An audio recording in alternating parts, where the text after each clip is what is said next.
네, 오늘 본문의 말씀에 의지해서 십자가의 능력이라는 제목으로 말씀을 나누고자 합니다. 우리 말씀을 들을 때 또는 목사님들도 그렇고 비유자, 우리는 비워야 된다라는 책 얘기를 많이 합니다.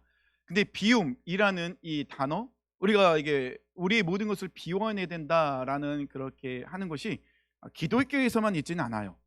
불교에서도 이런 얘기 되게 많이 해요.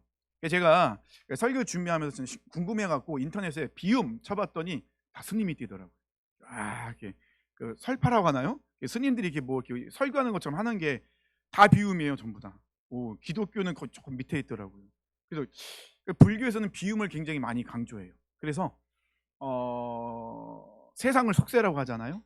그래서 뭐 속세에 떠나 저 산속으로 절을 짓고 그곳에서 굉장히 내가 갖고 있지 않은 공수래 공수거 이렇게 해서 빈손으로 오고 빈손으로 간다. 막 이런 얘기를 많이 합니다. 근데 거기까지밖에 없어요.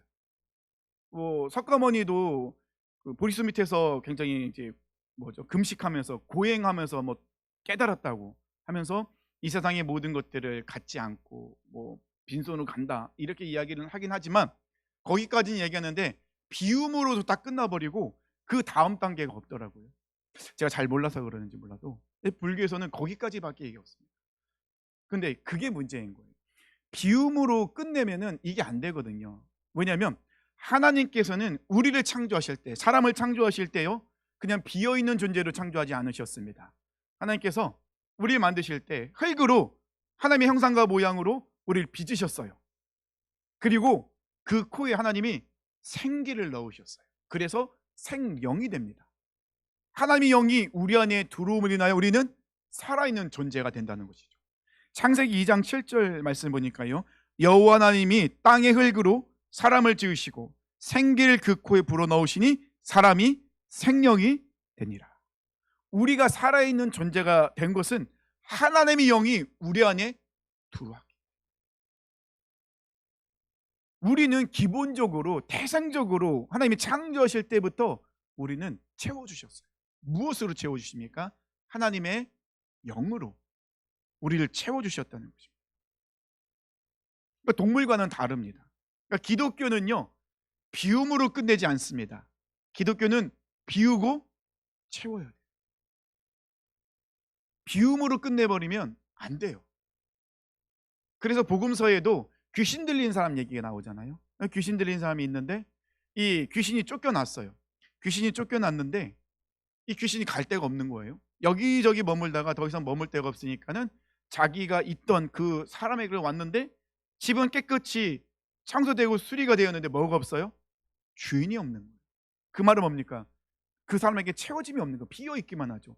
그러니 귀신이 어떻게 합니까? 잘 됐구나. 그래서 다른 귀신들을 데리고 그 사람에게 들어가자는 거죠. 단편적인 얘기긴 하지만 우리 기독교는요, 채움으로 끝나지 않습니다. 기독교는 채우고 비움으로 끝내지 않습니다. 반드시 비웠으면 채워야 되는 것이에요. 그래서 우리는 하나님으로 채우는 사람들이에요. 문제는 우리가 채우지 말아야 될 것을 채우고 있다는 거예요. 자, 그것의 시작은 아담과 하와가 하나님의 말씀, 명령, 너는 선악을 알게 하는 나무를 열매를 따먹지 마라. 먹으면 죽는다라는 이 말씀에 불순종하여 자기가 하나님처럼 되고 싶어서 선악과를 따먹습니다. 죄가 들어오죠. 죄로 인하여서 하나님이 경고하시고 말씀하신 것처럼 이 아담과 하와는 죽습니다. 어디가 죽습니까? 영이 죽었어요. 이게 그때부터 문제인 거예요. 아담과 하와가 죄를 짓기 전에는 하나님의 영이 그들 안에 거할 때, 충만할 때는 하나님이 그들에게 찾아오셔도 문제가 될 게 없이 더 기쁘죠. 하나님이 찾아오시니 얼마나 좋습니까? 하나님과 깊은 교제를 나누고 말씀을 듣고 너무 좋았습니다. 동물도, 자연 만물도, 땅도, 그 어떤 것도 어떤 문제도 없습니다. 모든 것이 완벽했습니다. 하지만 그들이 죄로 인하여, 아담과 하와가 죄로 인하여 영이 죽자 심판받아 육이 죽게 됩니다. 땅은 저주받고 창조 질서는 깨지게 됩니다. 그러니 이 죄로 인하여 하나님의 영이 그들의 떠남을 인하여 그들은 어떻게 합니까? 비어있는 존재, 공허한 존재가 되어버립니다. 그래서 우리는 공허함으로는 도저히 참을 수 없어요. 우리 비어있는 건 참을 수가 없습니다. 세상적으로 그렇게 지낼 수가 없어요. 그래서 사람들은 스스로가 그걸 채우려 하죠. 무엇으로 채워할까요? 가장 많이 채우려는 게 뭘까요? 돈이겠죠. 제가 그렇다고 막 돈만 밝히는 목사라 얘기하지 마십시오. 우리가 생활할 때 돈은 필요해요. 물질을 없으면 우리가 살아갈 수 없잖아요. 먹고 입고 생활하는 거 돈 필요합니다. 근데 돈이 우리의 목적은 아니에요. 우리의 공허함, 비어있는 것을 돈으로 채울 수 없습니다. 또 어떤 사람은 사람으로 채우려 하죠. 친구를 정말 좋아해요. 사람하고 만나는 거 되게 좋아해요. 사람을 통해 나의 공허함을 채우려 합니다. 채워지던가요? 안 되죠. 학력으로 채우려 합니다. 내 권력으로 채우려 합니다. 행복으로 채우려 합니다. 근데 아무리 채우려 하면 채울수록 더더욱 공허해질 뿐이라는 것입니다. 채워지지가 않아요. 저에게 질문을 정말 많이 하는 사람이 있습니다. 누구겠습니까? 제 아내이죠. 질문 많이 해요. 정말 많이 합니다. 그래서 성경을 읽다가도 갑자기 내려와서 이게 뭐냐고 저한테 대답을 해놓으래요. 저라고 어떻게 다 대답을 합니까? 저도 연구하고 공부해야 되는데 목사가 그것도 모르냐고 막 맨날 그런 건 아니고 가끔 그래요. 가끔. 근데 질문할 때 날카로운 질문을 하기도 해요. 오늘 본문과도 연관된 질문을 했었거든요. 저에게 물어보더라고요. 이스라엘 백성들은 이 비움, 채움에 대해서 그렇게 실패를 했는데 근데 사도 바울은 어떻게 성공할 수 있었냐? 그러면 이스라엘 백성과 사도 바울의 차이점이 뭐냐고. 왜냐하면 사도 바울은 유대인이었어요. 유대인 중에 유대인이었고 바리새인 중에 바리새인이었어요. 나면서 8일 만에 할례 받은 사람이기도 하고. 그러면 똑같은 이스라엘 백성인데 이 이스라엘 백성들은 실패했는데 사도 바울은 성공했다는 것입니다. 저희들 해명을 해보래요. 설명을 해보래요. 제가 어떻게 그 당시를 하겠습니까? 저도 연구를 해야 되는데. 근데 오늘 본문이 그거와 좀 연관성이 있고 이스라엘 백성들은 실패했지만 사도 바울은 성공할 수 있었던 이유. 이스라엘 백성 같은 경우는 하나님이 그들을 부르셨어요. 하나님의 백성, 하나님 나라 삼아주셨어요. 하나님께서 이스라엘 백성들 얼마나 사랑하시고 인도하셨습니까? 광야의 생활을 할 때 40년 동안이나 그들의 의복은 옷은 헤어진 적이 없고 발은 부르튼 적이 없어요. 광야에 살아가는데요. 먹을 것이 없으면 만나를 주십니다. 물이 없으면 반석에서 물을 주시죠. 고기가 먹고 싶으면 메추라기를 보내주십니다. 전쟁이 일어납니다. 하나님이 앞장서서 싸우십니다. 하지만 이스라엘 백성들은요 늘 불평과 불만이 가득했어요. 조금만 어려우면 어떻게 합니까? 나중에 애굽으로 돌아가자. 가나안 땅에 정착을 합니다. 나라가 되었습니다. 왕이 있습니다. 뭔가 형성이 딱 된 것 같아요. 하지만 여전히 이스라엘 백성들은 늘 이 비움과 채무에 대해서 실패를 하고 있었다는 거죠. 왜 그랬을까요? 오늘 본문의 말씀 보면요, 사도 바울이 빌립보 교회 성도들에게 권면을 하고 있습니다. 먼저 빌립보 교회 성도들에게 해야 할 것을 알려주는데 4가지를 해야 된다고 알려줍니다. 1절과 2절 말씀 보면요, 그러므로 그리스도 안에 무슨 권면이나 사랑의 무슨 위로나 성령의 무슨 교제나 긍휼이나 자비가 있거든 마음을 같이하여 같은 사랑을 가지고 뜻을 합하여 한 마음을 품어. 지금 이 사도 바울은 빌립보 교회 성도들에게 그리고 이 편지를 읽는 모든 사람들에게 권면의 말씀하고 있습니다. 4가지를 하라는 것입니다. 뭡니까? 첫 번째는 사랑의 위로, 두 번째는 성령의 교제, 그리고 긍휼과 자비를 베푸는 자가 되어야 된다. 그거를 할 때 기쁨이 충만해진다는 것입니다. 그러면서 구체적으로 실천 사항도 알려주고 있어요. 자, 이 4가지를 하면서 이 4가지를 통하여서 마음을 같이 하고 같은 생각을 품고 같은 뜻을 품고 또 같은 사랑으로 하나가 되어 한 마음으로 돼야 된다. 그러면서 이것을 할 수 있는 실천 사항을 또 알려주고 있어요. 3절과 4절 말씀입니다. 아무 일에든지 다툼이나 허영으로 하지 말고 오직 겸손한 마음으로 각각 자기보다 남을 낫게 여기고 각각 자기 일을 돌볼 뿐더러 또한 각각 다른 사람의 일을 돌보아 나의 기쁨을 충만하게 하라. 자, 1절부터 4절까지 지금 사도 바울이 이야기하는 거 뭐죠? 4가지. 사랑의 위로, 성령의 교제, 긍휼과 자비. 또 이런 걸 통하여서 같은 생각, 같은 말, 같은 뜻, 같은 열매를 맺어라. 서로 사랑하라. 그리고 그것을 실천하기 위해서는 다툼이나 허용을 하면 안 되고 겸손하게 나보다 남을 낮게 여기고, 그리고 내가 나를 위해서 시간을 쓰고 물질을 투자하는 것처럼 다른 사람을 위해서도 그 사람의 아픔과 어려움을 돌보아 다른 사람들을 섬겨줘야 된다. 이런 생활을 누가 하고 있다는 것이죠? 사도 바울이 하고 있는 거예요. 그럼 사도 바울이 왜 이런 생활을 합니까? 하나님이 하라 하셨으니까. 그러면 사도 바울이 자기가 그런 생활을 하면서 우리에게도 똑같은 생활을 하라고 합니다. 그러면 무엇을 의미하면요, 우리도 가능하다는 거예요. 우리도 그런 삶을 살 수 있다는 것입니다. 사실 제가 말씀드린 사도 바울의 권면, 4가지 권면, 해야 될 것들, 실전 상황 모르는 거 아니잖아요. 우리 교회 오면 얼마나 이런 이야기를 많이 듣습니까? 사랑해야 됩니다. 기도해야 됩니다. 섬겨줘야 됩니다. 말씀으로, 기도로 무장해야 됩니다. 우리 귀에 못이 박기도 얼마나 많이 듣습니까?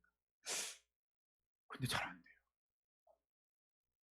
가끔은 이게 가능할까라는 생각도 들다는 것입니다. 그럼 왜 이게 안 될까?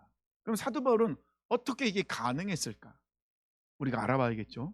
자, 1절과 4절까지 말씀 보면요, 사도 바울이 주로 하라는 말씀을 많이 해요. 이것도 해야 되고 이것도 해야 된다. 근데 하지 말라고 한 것도 2가지가 있어요. 뭘 하지 말라고 하죠? 다툼과 허영이에요. 자, 이제 잘 들으셔야 돼요. 제가 왜냐면 원어적인 설명을 해야 되기 때문에 잠깐 딴 생각하면은 그냥 놓치게 됩니다. 집중하셔야 됩니다. 자, 사도 바울은 다툼과 허영을 하지 말라고 합니다. 근데 이 허영이라는 단어를 우리가 집중해야 돼요. 다툼은 다 아시니까요. 허영. 이 허영의 이 원어는요, 케노독시안이에요. 케노독시안. 좀 어렵긴 하죠. 케노독시안. 이게 허영의 원어입니다. 사도 바울은요, 사실 자기가 알고 있어요. 왜냐하면 본인도 이런 삶을 살아간다는 게 어렵다는 걸 알아요. 왜냐하면 자기가 살아갔으니까요. 자신이 이렇게 권면하지만 잘 안 될 것을 알고 있어요. 사도 바울이 처음부터 이렇게 됐겠습니까? 어려웠죠. 그러면 사도 바울이 이렇게 비움과 채움, 또 하나님이 두신 그 뜻을 온전히 이뤄갈 수 있는 자기만의 비결이 있었어요. 근데 사도 바울이 자신의 능력으로 그런 삶을 살 수 없다는 걸 알고 있습니다. 사도 바울이 누군가를 닮음으로 인하여서 이런 삶을 살 수 있었어요. 롤모델이 있었어요. 그게 누굽니까? 바로 예수님이시잖아요. 그래서 5절부터 8절까지 말씀은 사도 바울의 비결인 거예요. 자기가 그런 삶을 살 수 있었다. 그 중에 7절이 좀 중요한 단어가 나옵니다. 7절 말씀 보니까요, 오히려 자기를 비워 종의 형체를 가지사 사람들과 같이 되셨고. 자, 이 7절 말씀에 어떤 단어가 중요하겠습니까? 비워입니다. 비워. 근데 비워인데 오히려 자기를 비워라고 말씀하고 있습니다. 자기를 비워. 자, 비워의 이 비우다의 원어는요, 케노시스예요. 지금까지 잘 따라오고 계시죠? 이게 그게 그거다 이렇게 생각하지 마시고, 자, 허영의 원어는 뭐라고 했죠? 케노독시안. 자, 비움의 원어는요, 케노시스. 어떻습니까? 비슷해요. 케노독시안, 케노시스.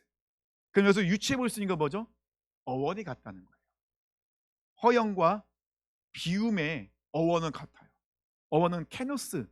케노스의 뜻은 뭐냐면 텅 빈, 완전히 비어 있는 뜻이 케노스라는 것입니다. 성경에서 케노스는요, 자신의 권리나 지위를 고의적으로 비워서 내려놓는 모습, 이것을 케노스라고 합니다. 스스로가 내가 갖고 있는 권리, 지위, 내가 갖고 있는 무엇인가, 나를 위한 그 모든 것을 다 내려놓는 것, 이것을 케노스가 그런 의미로 쓰였다는 것입니다. 사도 바울은 자기의 롤모델인 예수님의 마음을 닮아야 됩니다라고 5절과 8절 이야기합니다.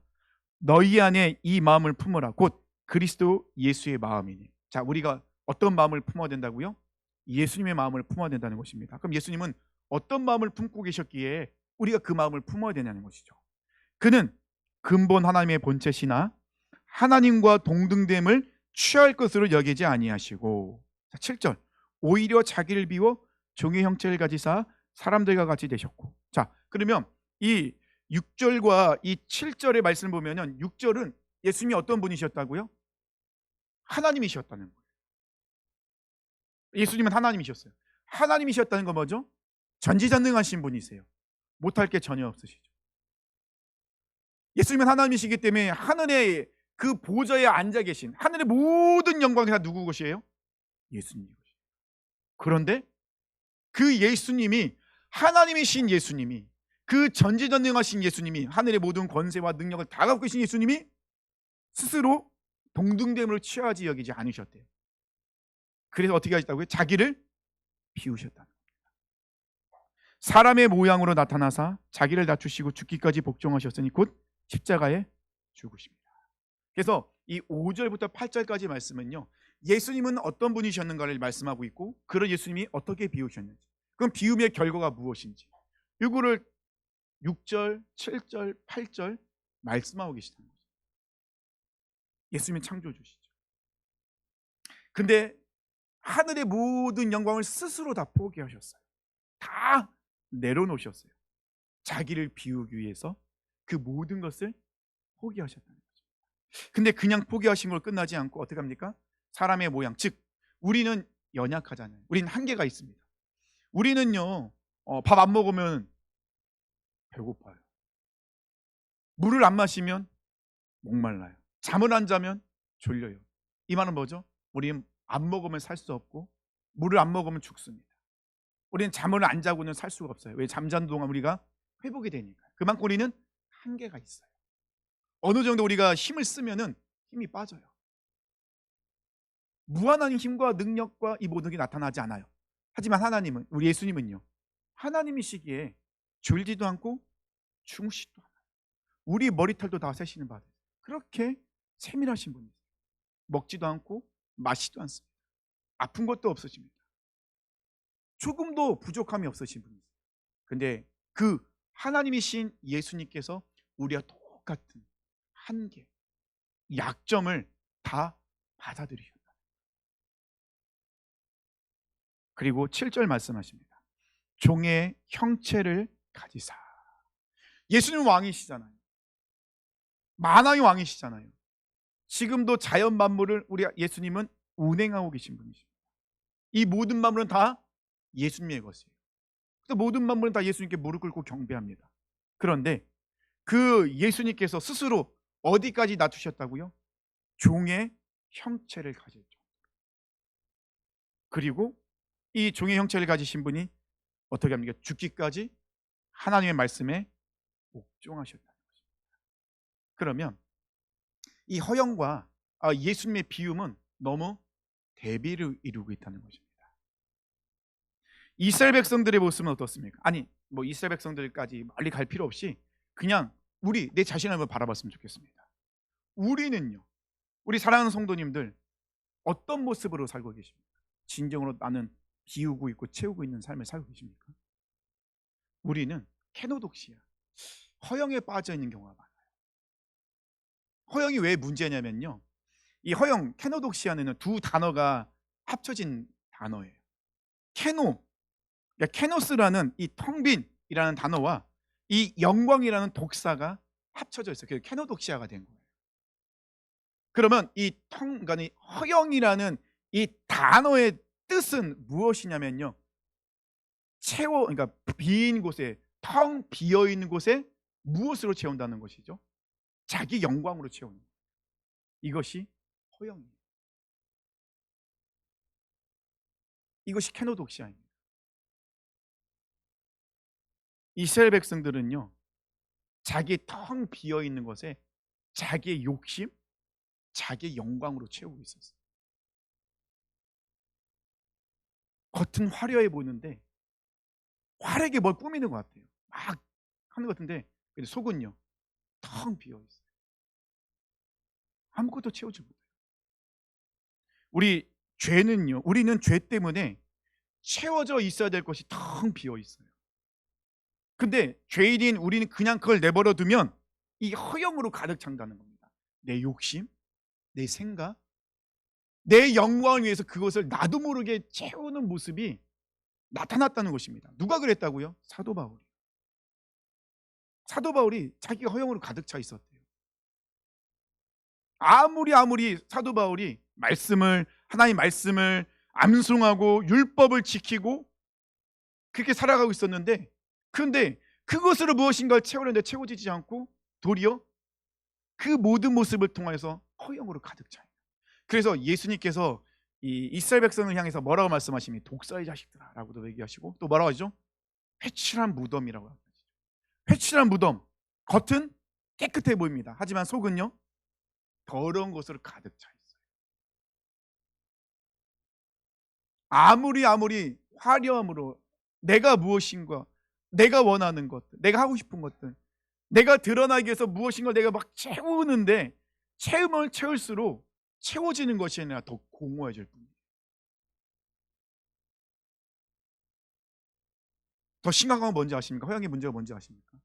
내 욕심, 내 영광으로 채우니 하나님의 말씀, 뜻이 그 안에 들어갈 수가 없어요.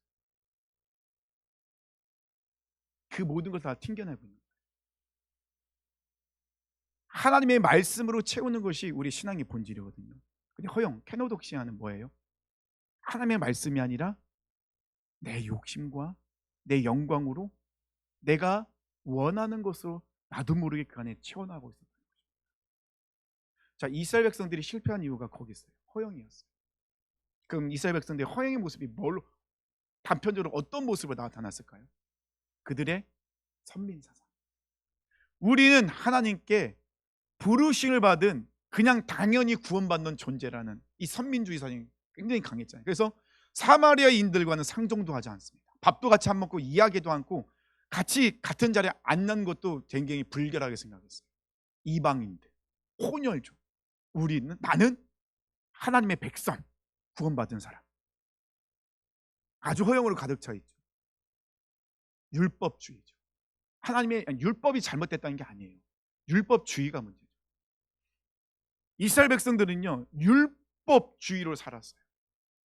율법을 통해 자기의 겉모습을 화려하게 치장하는데, 문제는 율법의 본질인 말씀이 없어요. 선민주의 사상도 문제가 뭐죠? 그 안에 말씀이 없는 거예요. 자기는 하나님의 백성이라 부르시는 받았다고 하는데 그들의 삶 속에서는 그들은 하나님의 말씀대로 살지 않아요. 이용할 뿐이죠. 나를 드러내기 위해서, 나는 이런 존재를 나타내기 위해서. 이스라엘 백성들의 모습이었습니다. 엉뚱한 것으로 채워지고 있고 채우려 하니 허영으로 가득 차 있으니 뭘 비워야 될지도 모르고 어떻게 비워야 될지도 몰라요. 그러니 비운다는 게 뭔지 알겠습니까? 모르죠. 제대로 비울 수 있을까요? 비울 수가 없죠. 근데 우리는 그렇지 않나요? 우리 사랑하는 성도님들은 어떻습니까? 혹시 케노독시아 허영으로 가득 차 있지 않습니까? 나도 모르게 내 욕심으로 내 영광을 위해서 채우고 있지 않습니다. 겉은 그리스도인인데 내 안에는 예수님이 없어요. 하나님 말씀이 없어요. 하지만 예수님은 어떤 모습입니까? 예수님의 그 케노시스, 예수님은 그냥 비우는 게 아닙니다. 우리 7절 말씀 보면요, 7절 말씀은 세 가지의 문장으로 되어 있습니다. 첫 번째 문장은요, 자기를 비웠다. 두 번째는요, 종의 형체를 가졌다. 세 번째는요, 사람들과 같이 되셨다. 이 세 문장이 하나가 되어 있습니다. 자, 세 문장 중에 어떤 문장이 가장 중요하겠습니까? 자기를 비웠다. 예수님은 자기를 비우기 위해서 어떤 일을 하셨다고요? 종의 형체를 가지셨다. 예수님은 자기를 비우기 위해서 사람들과 같이 되셨다는 겁니다. 자, 그러면 예수님이 자기를 비우기 위해서 종의 형체를 가지시고 사람들과 같이 되셔야만 된 이유가 있다는 것입니다. 왜냐하면 그렇게 하셔야지만이 하나님의 뜻을 이룰 수가 있어요. 아까 말씀드렸잖아요. 예수님은 하나님이셨다고요. 하지만 하나님은요, 예수님을 통하여서 이 땅 가운데 하시고자 하는 것이 있었어요. 무엇이었습니까? 죄인인 인간을 구원하는 거예요. 그러면 죄인인 우리를 구원하려면 똑같은 인간이 대신 죽어져야 되는 거예요. 근데 문제는 뭐냐면 모든 사람 다 죄인이네요. 아무도 의인이 없어요. 그래서 예수님께서 종의 형체로 오실 수밖에. 그래서 예수님께서 사람들 같이 되셔야만 했던 거예요. 죄 없으신 예수님. 근데 예수님 우리가 똑같은 연약한 인간의 몸으로 오셨잖아요. 그래서 예수님께서는 케노시스, 철저하게 자신을 비우셨어요. 왜냐하면 내가 비워야 내 안에 뭐가 들어오기 때문에요? 하나님의 말씀이 들어오기 때문에.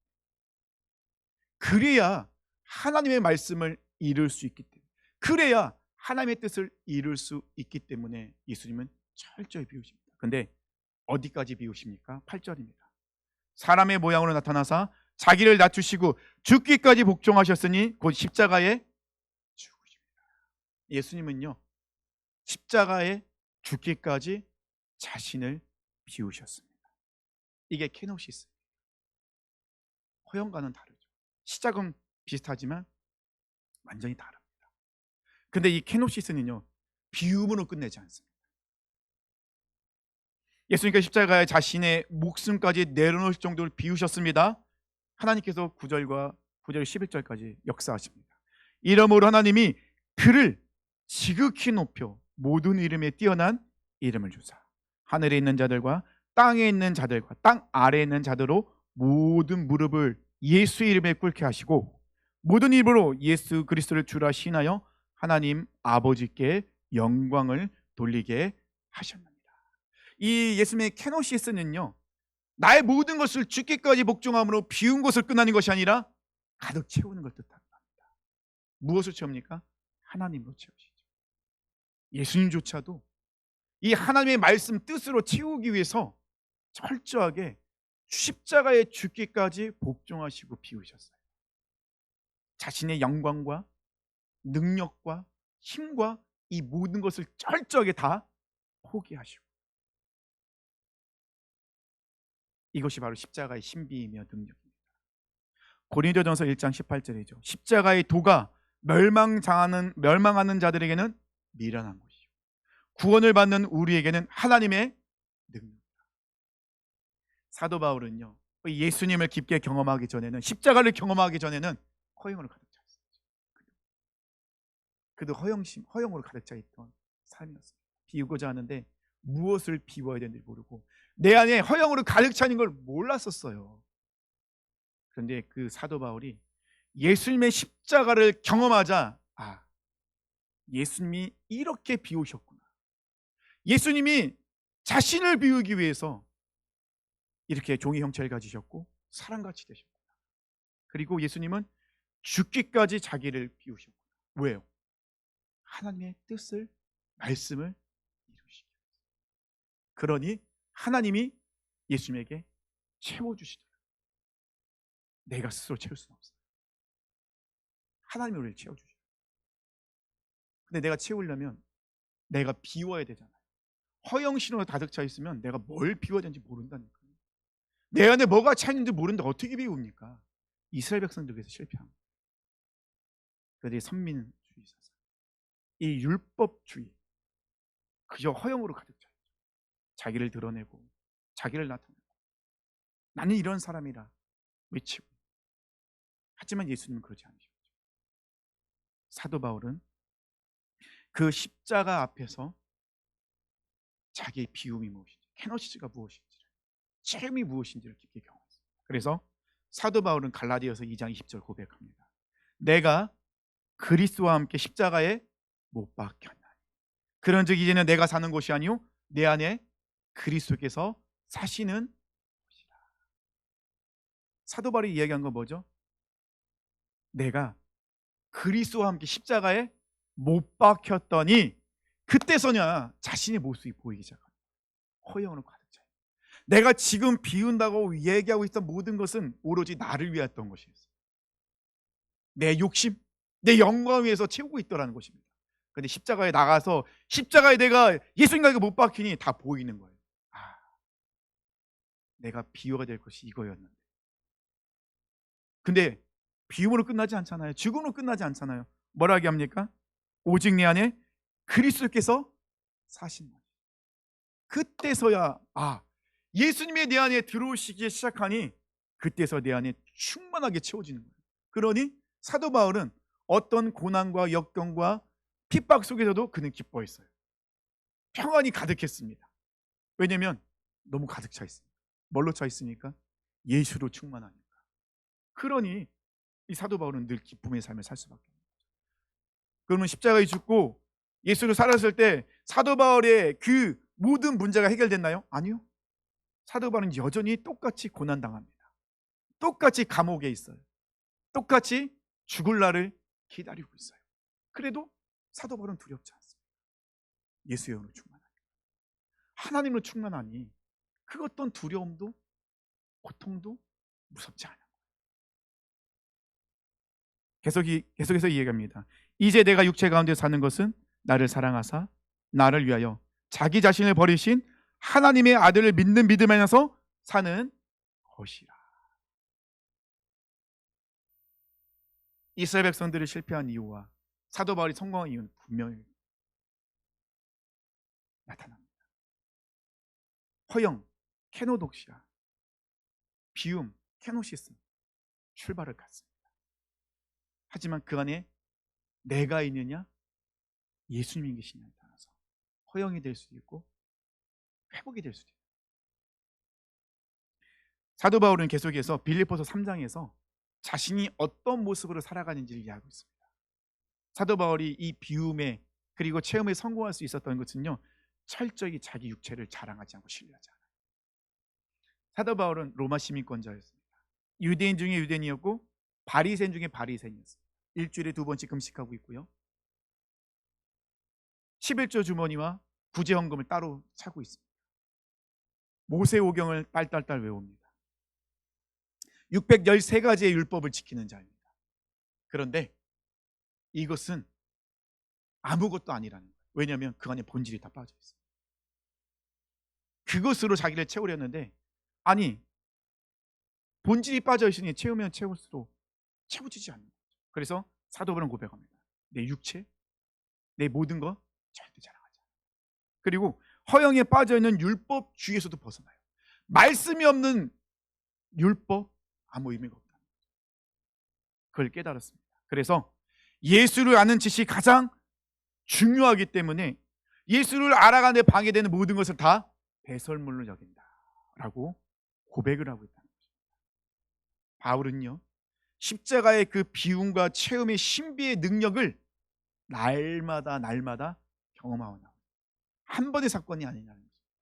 날마다, 매 순간순간마다 나도 모르게 허영으로 내가 채워질 때마다 그가 생각하고 바라보는 것은 예수님의 십자가였다. 나는 십자가에 죽었는데 왜 내가 다시 내 욕심과 내 영광 위해서 그걸 채우고 있지? 그래서 사도 바울은 날마다 십자가로 나갑니다. 그래서 나는 죽고 예수 삽니다. 예수를 아는 지식이 가장 고상하기 때문에 예수를 알아가는 지식을 방해하는, 알아가는 모든 방해하는 것들은 배설물로 여긴다라고 고백하고 있습니다. 그러니 사도 바울이 성공할 수 있었다. 사도 바울의 능력을 성공한 것인가요? 아니죠. 그가 성공할 수 있었던 것은 철저하게 예수님의 십자가 앞으로 나가기 때문에, 그가 십자가에 죽었기 때문에, 그리고 예수와 함께 살았기 때문에 가능했다는 것입니다. 사랑하는 성도님들, 허영에는 죄인된 내가 있습니다. 하지만 이 비움, 이 케노시스에는 하나님의 말씀, 예수님이 계십니다. 어떤 걸 선택하시겠습니까? 여전히 케노독시아를 살아가시겠습니까? 아니면 이제부터 다시 예수님의 마음을 닮아 케노시스의 삶을 사시겠습니까? 십자가 앞으로 나가서 내가 죽으며 비우면 그때서야 비로소 예수, 하나님의 말씀으로 내 안에 충만하게 채워주십니다. 이것이 우리 신앙의 본질입니다. 그래서 우리는 계속 십자가를 이해하게 수밖에 없어요. 십자가를 이해하지 않고는 아무것도 할 수 없어요. 사도 바울은 날마다 그가 자랑하는 것은 자신의 육신을 자랑하지 않습니다. 자신의 신분을 자랑하지 않습니다. 자신의 지식을 자랑하지 않습니다. 그가 자랑하는 것은 오직 예수님의 십자가. 오직 예수님만을 자랑합니다. 우리 사랑하는 성도님들, 이 십자가의 능력, 내가 죽을 때 내가 비워지게 되고, 내가 예수와 살 때 예수 내 안에 충만해진다는 것을, 이 십자가의 놀라운 능력과 기적을 날마다 경험하시며 케노독시아가 아니라 케노시스의 삶을 사시고 예수님의 마음을 닮아가는, 예수님처럼 온전히 죽고 다시 살아나시는, 온전히 비우시고 예수로 충만하시는 삶을 사시길 축원합니다.